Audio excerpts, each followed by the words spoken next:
नमस्कार, काव्य ओवी ब्लॉग्समध्ये तुमचं स्वागत आहे। तर वटपौर्णिमा परवा आलेली आहे, म्हणजे मंगळवारी 10 तारखेला आलेली आहे। तर त्यासाठी आम्हाला भेटवस्तू आलेली आहे। भेटवस्तू म्हणजे भेटफळं आलेली आहेत। ती म्हणजे काय, तर ती माझ्या माहेरून आलेली आहेत, माझ्या भावानी, मोठ्या भावानी पाठवलेली आहेत।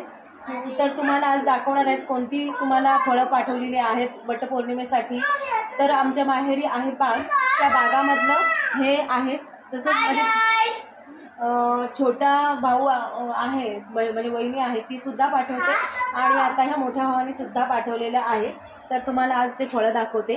ते फणसं आलेली आहेत 1 2 3 आणि त्याचप्रमाणे इथे अननस आलेले आहेत 1 2 3 आणि तो 4, असे 4 फणसं 4 अननस आलेले आहेत आणि इथे 3 फणसं आलेली आहेत। तर त्यातले हा जो मोठा फणस आहे हा माझ्यासाठी भेट आलेला आहे आणि एक माझ्या नंदेला आणि एक जाऊबाईला द्यायचा आहे आणि त्याच्यातले 2 अननस जे आहेत ते जाऊबाई आणि नंदेला द्यायचं आणि 2 अननस आम्हाला ठेवायचे आहेत। तर अशा प्रकारचे आम्हाला आज गिफ्ट आले आहे।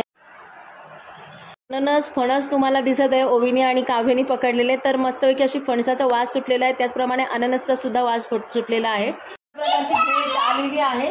तर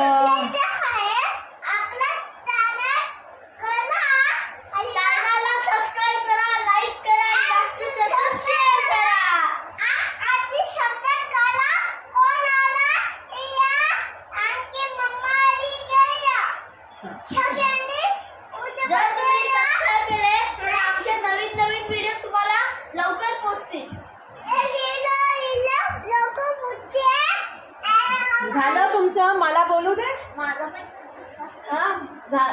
आता मी बोलते।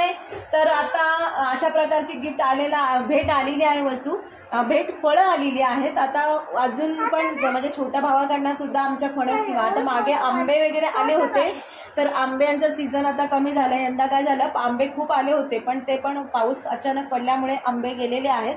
आमचं बाग आहे, म्हणजे माझ्या भावाचं पण आणि माझ्या आईवडिलांचं पण होतं, सगळ्यांचंच, म्हणजे आमच्या आंब्यांचं बाग, फळांचं बाग आहे। त्याच्यातले यंदा आंबे एवढे मिळाले नाही आहेत। तर दोन्हीकडनं, म्हणजे छोट्या भावाचे, मोठ्या भावाचे सुद्धा दोन्हीकडनं आम्हाला आंबे किंवा फणसं, अननस असं सगळं मिळत असतं। तर तुम्हाला कसा वाटला आजचा ब्लॉग आणि कशी वाटली फणसं वगैरे, तुम्हाला हवे आहेत का? या उद्या परवाला वटपौर्णिमेला तर आता ह्यातलंच एक फणस कापून येणार आहेत। बाकीचे जे काय फळं लागतात ते बाजारात मी आता घेऊन आलेली आहे, तर तुम्ही पाहिलीत का ती